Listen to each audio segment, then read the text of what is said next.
you know, strange world we live in, Master Jack. And I'm living in one of the strangest parts of British Columbia. Is the farther edge of the frontier politically. It's backwards. It's like things that happen in Europe happen in BC 20 years later. Things that happen in the US happen here 10 years later. Or happen concurrently, like Occupy is like a bad echoes of the US.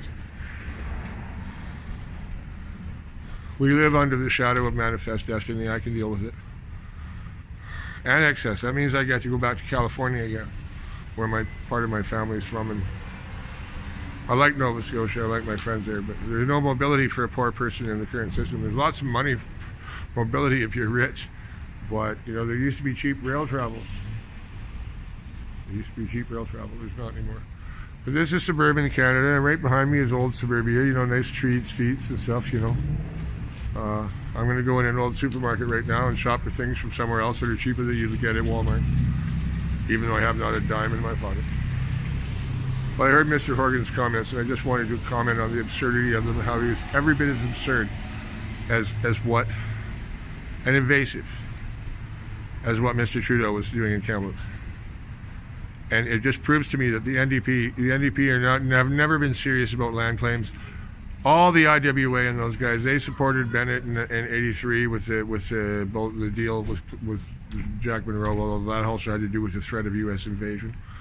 But in '79, they were all happy and voted for him because in '76 he'd given all the land set aside for the natives to the forest industry so they could clear cut it all. And look where we are now, with the bug kill everywhere because of them. It's actually because of them.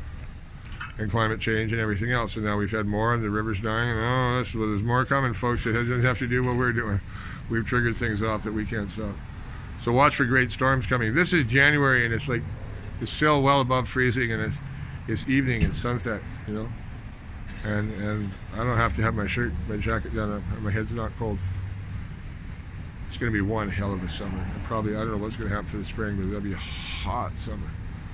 So those kids who are just jeering at me and throwing things at me, they don't know what's coming. I do.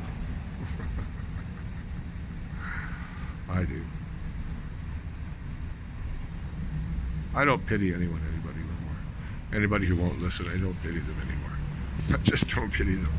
You know, you can try and tell somebody the truth, and if they don't want to hear it, well, then they weren't meant to hear it, and they can't hear it. Then therefore, let the problem resolve itself when the time comes. You might lose it. You might go on the problem in the time, but you did what you could to try and do things by trying to talk to them. I don't know. I live in a resource frontier. I'm a man of letters, poet. I know my classics are not just in Greek and Roman either. Philologist, philosopher, ancient historian, cosmologist, astrophysicist. Not in a technical sense, because I've read all fields and know everything.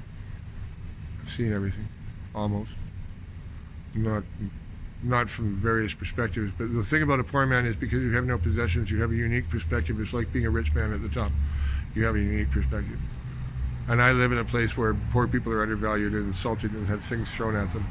Whereas in native society and other cultures in India, you wouldn't be jeered at. You'd be respected, especially if you were going to play music. So anyways, I better shut this off and go shop. The UnProfessor Skookum1, Big Skookum, Mike Clevin signing off.